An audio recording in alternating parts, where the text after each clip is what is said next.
Good morning, friends. Today we are going to learn direct indirect speech. Direct એટલે કે પ્રત્યક્ષ અને indirect એટલે કે પરોક્ષ સ્પીચ એટલે કે રચના. આપણે આજે ડાયરેક્ટ ઇનડાયરેક્ટ સ્પીચ વિશે શીખીશું. શરૂઆત કરીએ આપણે એક ઉદાહરણથી.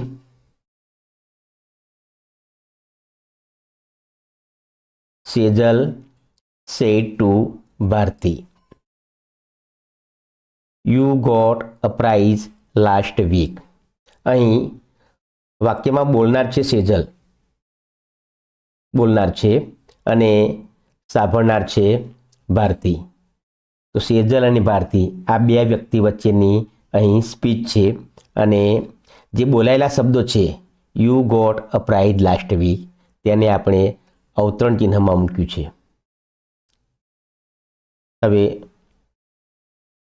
સેજલ સેડ ટુ, ડાયરેક્ટ સ્પીચમાં બંને વ્યક્તિ વચ્ચે બોલનાર અને સાંભળનાર વચ્ચે જે ક્રિયાપદ હોય છે તેને રિપોર્ટિંગ વર્બ કહેવાય છે, સેડ ટુ. તો આ રિપોર્ટિંગ વર્બનું આપણે ઇનડાયરેક્ટ સ્પીચમાં રૂપાંતર કરવાનું હોય તો આનો ફેરફાર થતો હોય છે અને વિધાન વાક્યમાં સેડ ટુ હોય તો તેની જગ્યાએ આપણે ટોલ્ડ મૂકવાનું હોય છે. વાક્યના પ્રકાર પ્રમાણે આ રિપોર્ટિંગ વર્બ હોય. વિધાન વાક્યમાં ટોલ્ડ, પ્રશ્નાર્થ વાક્ય હોય તો આસ્ક, આજ્ઞાર્થ વાક્ય હોય તો રિક્વેસ્ટેડ વગેરે ફેરફાર થતો હોય છે. હવે આગળ જોઈએ. બંને વ્યક્તિ વચ્ચેના બોલાયેલા શબ્દો છે અહીં you got a prize last week. સેજલે ભારતીને કહ્યું કે યુ ગોટ તને મળ્યું હતું અ પ્રાઇઝ ઇનામ લાસ્ટ વીક ગયા અઠવાડિયે. હવે ઇનડાયરેક્ટ સ્પીચમાં આ પ્રમાણે થશે. સેજલ ટોલ્ડ ભારતી. સૌપ્રથમ તો આપણે આ જે સેડ ટુ છે રિપોર્ટિંગ વર્બ આનો ફેરફાર કરીને વિધાન વાક્ય છે માટે ટોલ્ડ મૂક્યું. ત્યારબાદ બંને વાક્યને જોડવા માટે ધેટ મૂકી છે, THAT ધેટ. તો અહીંયા ધેટ એ સંયોજક છે. બંને વાક્યોને જોડવા માટેનું સંયોજક ધેટ છે. તે પણ વાક્યના પ્રકાર પ્રમાણે અલગ અલગ હોય છે. હવે ઉપરનું વાક્ય જોઈએ ડાયરેક્ટ સ્પીચનું. Sejal said to Bharati you got a prize last week. તને ઇનામ મળ્યું હતું. તો યુ શબ્દ આપણે ભારતી માટે વાપર્યો છે. હવે ઇનડાયરેક્ટ સ્પીચમાં Sejal told Bharati. Indirect speech એટલે કે બંને વ્યક્તિ વચ્ચેની વાતચીતનું આપણે ત્રીજી વ્યક્તિ તરીકે આપણે તેનું વર્ણન કરવાનું હોય છે. તો હું આ પ્રમાણે આનું વર્ણન કરીશ કે સેજલે ભારતીને કહ્યું કે, ધેટ એટલે કે. અહીં યુ શબ્દ છે તો યુનો ફેરફાર થઈને યુ શબ્દ વાપર્યો છે ભારતી માટે તો અહીં ફેરફાર થઈને સી થશે, યુને બદલે થશે સી. સેજલે ભારતીને કહ્યું કે ભારતીને યુ તો આપણે કરીશું સી, તેને. ત્યારબાદ ગોટ છે અહીં GOT ગોટ. તો ગોટ ક્રિયાપદ છે અને ક્રિયાપદનો અહીં આપણે કાળ જોઈએ તો સાદો ભૂતકાળ છે. તો ક્રિયાપદ પણ કાળ પ્રમાણે બદલાતું હોય છે. અહીં ગોટ આનું ચેન્જ કરીને આપણે હેડ ગોટ કર્યું એટલે કે જે સાદો ભૂતકાળ હતો ડાયરેક્ટ સ્પીચમાં તેને આપણે હેડ ગોટ એટલે કે ઇનડાયરેક્ટ સ્પીચમાં આને આપણે પૂર્ણ ભૂતકાળ કરીશું. હવે કાળના ફેરફારો થતા હોય છે તેને આપણે એક એરો ટેબલ દ્વારા આગળ સમજીશું. અત્યારે ગોટનું આપણે હેડ ગોટ એટલે કે સાદા ભૂતકાળને પૂર્ણ ભૂતકાળમાં ફેરવીશું હેડ ગોટમાં. ત્યારબાદ અપ્રાઇઝ ડાયરેક્ટ સ્પીચમાં તેનું તે જ રહેશે અપ્રાઇઝ. હવે અન્ય ફેરફારો લાસ્ટ વીક. તો લાસ્ટ વીકનું થશે ધ. લાસ્ટ વીક માટે ધ પ્રીવિયસ વીક. તો અન્ય ફેરફારો માટે પણ આપણે આખી એક યાદી આપી છે તે પણ આપણે યાદ રાખવાના છે. એટલે ટૂંકમાં એક ફેરફારો ફરી જોઈએ કે આપણે શીખવાના છે. બોલનાર અને સાંભળનારની વચ્ચે જે રિપોર્ટિંગ વર્બ હોય છે સેડ ટુ તેના ફેરફાર થાય અહીં આપણે ટોલ્ડ કર્યું વિધાન વાક્યમાં વાક્યના પ્રકાર પ્રમાણે આ થતા હોય છે. ત્યારબાદ નામ સર્વનામના ફેરફારો યુ છે તો આને આપણે સી કર્યું. ત્યારબાદ પછી કાળના ફેરફારો ગોડ છે, અહીં હેડ ગોડ કર્યું પૂર્ણ ભૂતકાળમાં. અને ત્યાર પછીનો એક બીજો ફેરફાર છે અન્ય ફેરફારો, તો લાસ્ટ વીક અહીં આપણે કર્યું છે પ્રીવિયસ વીક. તો આ પ્રમાણે આપણે આટલા ફેરફાર કરવાના હોય છે. દરેક ફેરફારો આપણે વિગતવાર જોઈશું. આગળના વાક્યમાં જોયું તે રિપોર્ટિંગ વર્બ, અહીં સેડ ટુ હોય તો આને બદલે ટોલ્ડ મુકાય છે અને ત્યાર પછી સંયોજક ધેટ મુકાય છે. ફક્ત બોલનાર એકલી વ્યક્તિ હોય તો સેડ, તો તેને માટે સેડ અને ધેટ, સાંભળનાર ન હોય તો ફક્ત સેડ ધેટ મૂકવામાં આવતું હોય છે. આ જ રીતે રિપોર્ટિંગ વર્બ ફક્ત સે હોય તો સે પછી ધેટ મુકાય છે, અને સે ટુ હોય એટલે કે સાદા વર્તમાનકાળનું રિપોર્ટિંગ વર્બ હોય તો ટેલ અને પછી ધેટ મુકાય છે. તે જ રીતે સેઝ તો સેઝ પછી ધેટ મુકાય છે, અને સેઝ ટુ હોય સાદા વર્તમાનકાળનું તો આને માટે ટેલ્સ પછી ધેટ મુકાય છે. મોટેભાગે સંવાદમાં ડાયલોગ હોય કે પેરેગ્રાફ હોય અને આનું ઇનડાયરેક્ટ સ્પીચમાં રૂપાંતર કરવાનું હોય તો આપણે રિપોર્ટિંગ વર્બને ભૂતકાળ જ ગણીશું. બે વ્યક્તિની વાતચીત માટે સેડ ટુ અને તેને સ્થાને આપણે ટોલ્ડ મૂકીશું વિધાન વાક્યમાં. ત્યારબાદ ફેરફારો જોઈએ. આ પ્રમાણેના ફેરફારો થતા હોય છે. ઇનડાયરેક્ટ સ્પીચમાં એમ ઇઝ હોય તો તેને સ્થાને આપણે વોઝ મૂકીએ છીએ. આર હોય તો વેર મુકાય છે. હેવ અને હેઝ હોય તો તેને સ્થાને ઇનડાયરેક્ટ સ્પીચમાં હેડ મુકાય છે. ડુ નોટ કે ડઝ નોટ હોય તો તેને સ્થાને, આ સાદા વર્તમાનકાળનું છે તો તેને સ્થાને ડીડ નોટ મુકાય છે. વોઝ અને વેર હોય તો તેના સ્થાને હેડબીન મુકાય છે. શેલ કે વિલ હોય તો તેના સ્થાને આપણે WOULD વુડ મૂકીશું. મેનું ઇનડાયરેક્ટ સ્પીચમાં માઇટ થશે. કેનનું કુડ થશે. ધીસ તો ધીસનું ઇનડાયરેક્ટ સ્પીચમાં ધેટ થશે, THAT. તે જ રીતે ધીસનું બહુવચન ધીઝ હોય તો ઇનડાયરેક્ટ સ્પીચમાં THOSE ધોઝ થશે.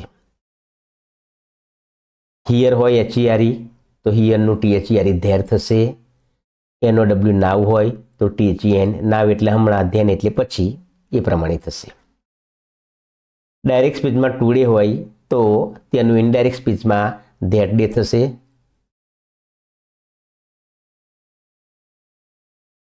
ડાયરેક્ટ સ્પીચમાં ટુ નાઇટ હોય તો ઇનડાયરેક્ટ સ્પીચમાં તેનું ધેટ નાઇટ થશે.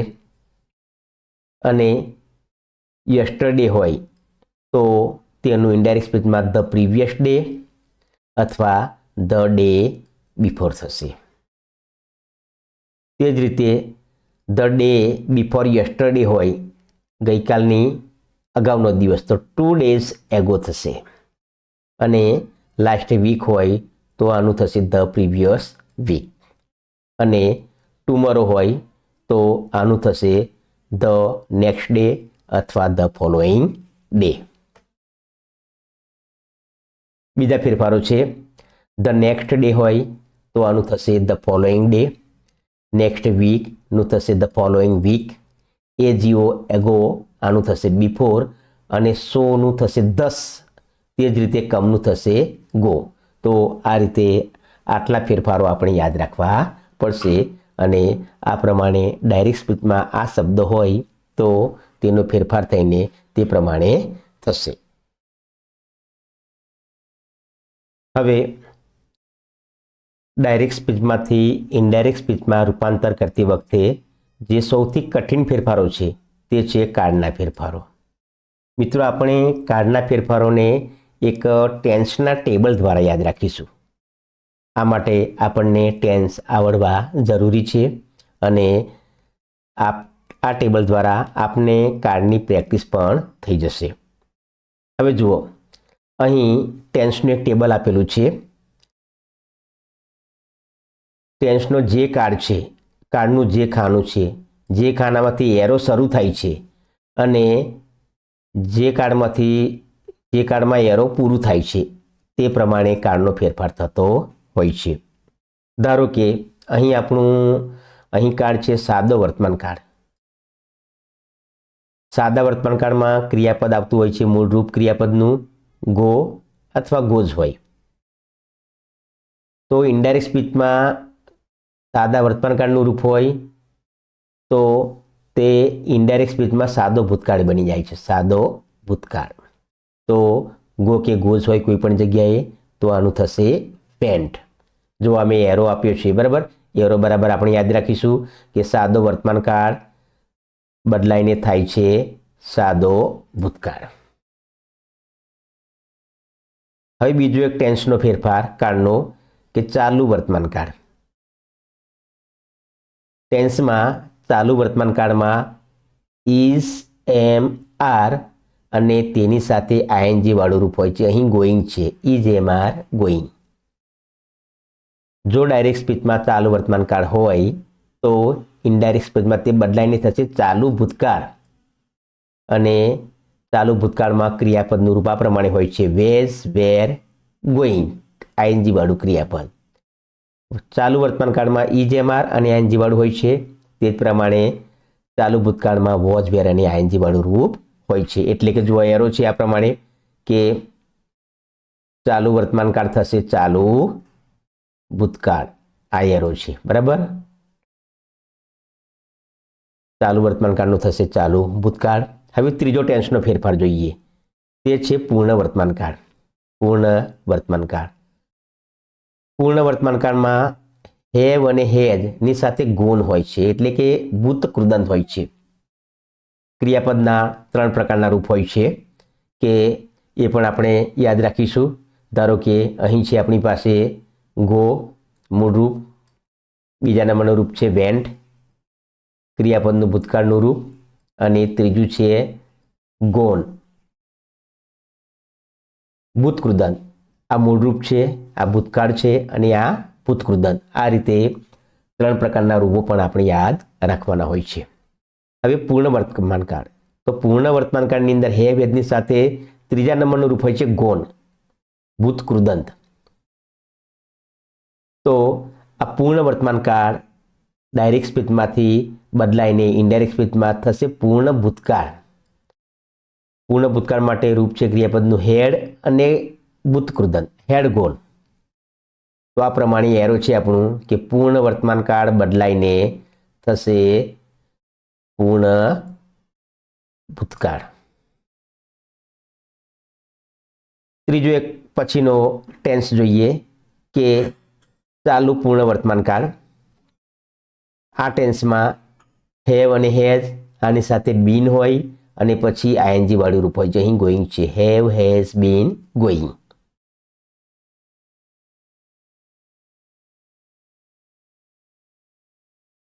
તો ચાલુ પૂર્ણ વર્તમાનકાળ બદલાઈને થશે ચાલુ પૂર્ણ ભૂતકાળ. હેડ, બીન અને આઈએનજી વાળું રૂપ અહીં છે ગોઈંગ.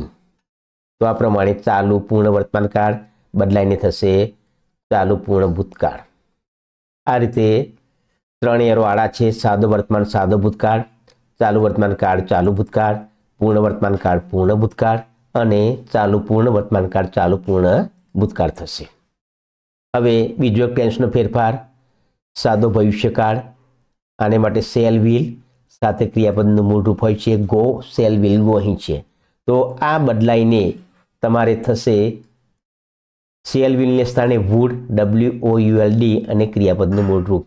કોઈ પણ જગ્યાએ શેલ વિલ હોય અને ક્રિયાપદનું મૂળ રૂપ હોય તો તેને સ્થાને આપણે વુડ અને ક્રિયાપદનું મૂળ રૂપ મૂકીશું. આ રીતે આપણે ટેન્સના ફેરફારો આ એરોના ટેબલ પ્રમાણે યાદ રાખવાના છે. હવે 3 આડા એરો છે. હવે સાદા ભૂતકાળની વાત કરીએ કે ડાયરેક્ટ સ્પીચમાં સાદો ભૂતકાળ હોય તો તે ઇનડાયરેક્ટ સ્પીચમાં બદલાઈને થશે સાદો ભૂતકાળ પૂર્ણ ભૂતકાળ. એરો જાય છે પૂર્ણ ભૂતકાળમાં એટલે વેન્ટનું થશે હેડ ગોન. તે જ રીતે ચાલુ ભૂતકાળ. તો ચાલુ ભૂતકાળ બદલાઈને થશે પૂર્ણ ચાલુ ભૂતકાળ.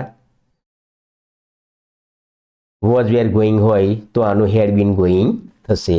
તો આ પ્રમાણે ડાયરેક્ટ સ્પીચના ઇનડાયરેક્ટ સ્પીચમાં રૂપાંતર કરતી વખતે કાળના ફેરફારો થશે અને તેને આપણે આ ટેબલ દ્વારા યાદ રાખવાના છે. હવે વિધાન વાક્યોનું આપણે ઇનડાયરેક્ટ સ્પીચમાં રૂપાંતર માટે કેટલાક ઉદાહરણો જોઈશું. પ્રથમ છે બંટી સેડ ટુ મોન્ટુ. અહીં બોલનાર છે બંટી અને સાંભળનાર છે મોન્ટુ. બંને વચ્ચેનું રિપોર્ટિંગ વર્બ છે સેડ ટુ. તો આનો ફેરફાર કરીને આપણે કરીશું ટોલ્ડ. બંટી ટોલ્ડ મોન્ટુ. ત્યારબાદ સંયોજક મૂકીશું ધેટ. બંને વાક્યને જોડવા માટેનું સંયોજક છે ધેટ. બંટીએ મોન્ટુને કહ્યું I can walk faster then you.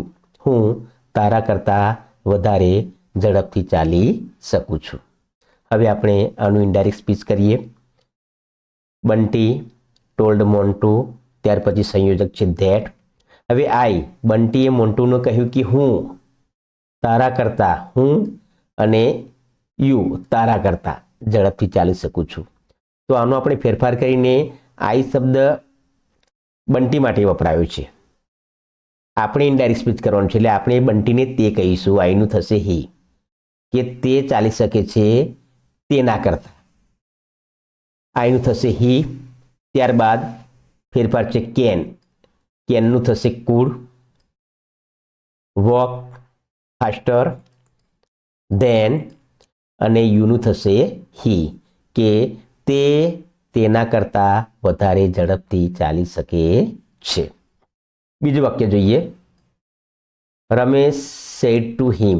રમેશે તેને કહ્યું યુ આર રોંગ. તું ખોટો છે. આનું આપણે ઇનડાયરેક્ટ સ્પીચ કરીએ. રમેશ સેડ ટુને સાથે ટોલ્ડ મૂકીશું, હિમ અને સંયોજક મૂકીશું ધેટ. તું ખોટો છે તો રમેશે તેને કહ્યું કે તે ખોટો છે. તો યુનું થશે હી. આર ઈ જે એમ આર હોય સાદા વર્તમાનકાળનું રૂપ ટુ બીનું, તો થશે વોઝ અને રોંગ, કે તે ખોટો છે. ત્રીજું વાક્ય જોઈએ. He said to me. તેણે મને કહ્યું. ઇનડાયરેક્ટ સ્પીચ થશે હી સેડ ટુને સ્થાને ટોલ્ડ, મી અને સંયોજક ધેટ. તેણે મને કહ્યું I am writing a letter to my father. તે બોલનાર તે એવું કહે છે કે હું લખી રહ્યો છું પત્ર માય એટલે કે મારા પિતાને.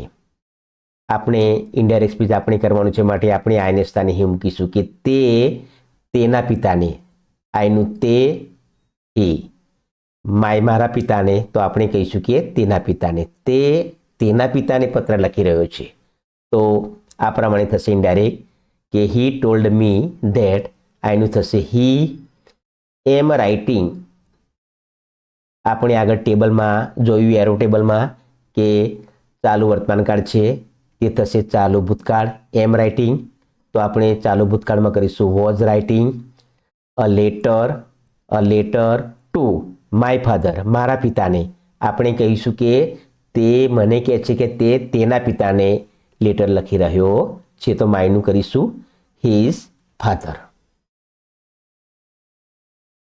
હવે ઇન્ટરોગેટિવ એટલે કે પ્રશ્નાર્થ વાક્યોનું ઇનડાયરેક્ટ સ્પીચમાં રૂપાંતર કેવી રીતે થાય તે આપણે જોઈશું. જો વિધાન વાક્યમાં સેડ ટુને બદલે ટોલ્ડ હતું, અહીં બદલાશે. સેડ ટુને બદલે આપણે એક આસ્ક મૂકવાનું છે પ્રશ્ન પૂછવા માટે, એટલે આસ્ક. હવે સંયોજક તરીકે અહીં પ્રશ્ન પૂછવાનો, કયો પ્રશ્ન પૂછ્યો છે એ પ્રકારનો પ્રશ્ન હોય કે જેનો જવાબ હા કે નામાં આવતો હોય તો સંયોજક ઇફ અથવા વેધર મૂકીશું. અને જવાબ હા કે નામાં ન આવતો હોય તો જે WH word who, where, when, why, how much, how many, જે પણ WH વર્ડ હોય તે ડાયરેક્ટ જાતે જ સંયોજક બનશે. એક આ બીજો નિયમ આપણે યાદ રાખવાનો છે. ત્યારબાદ વાક્યને વિધાન વાક્યમાં પણ ફેરવવાનું છે અને અન્ય ફેરફારો કરવાના અને ત્યારબાદ કાળના પણ ફેરફારો થશે. પ્રશ્ન પૂછ્યો હોય તો આસ્ક અને જવાબ આપ્યો હોય તો સેડ ટુ ને બદલે રિપ્લાયડ મુકાય છે. હવે કેટલાક પ્રશ્નાર્થ વાક્યોની આપણે પ્રેક્ટિસ કરીએ ઉદાહરણોની. પ્રથમ વાક્ય છે હી સેડ ટુ મી, તેણે મને કહ્યું. અહીં પ્રશ્નાર્થ વાક્ય છે તો આપણે સંયોજક તરીકે હી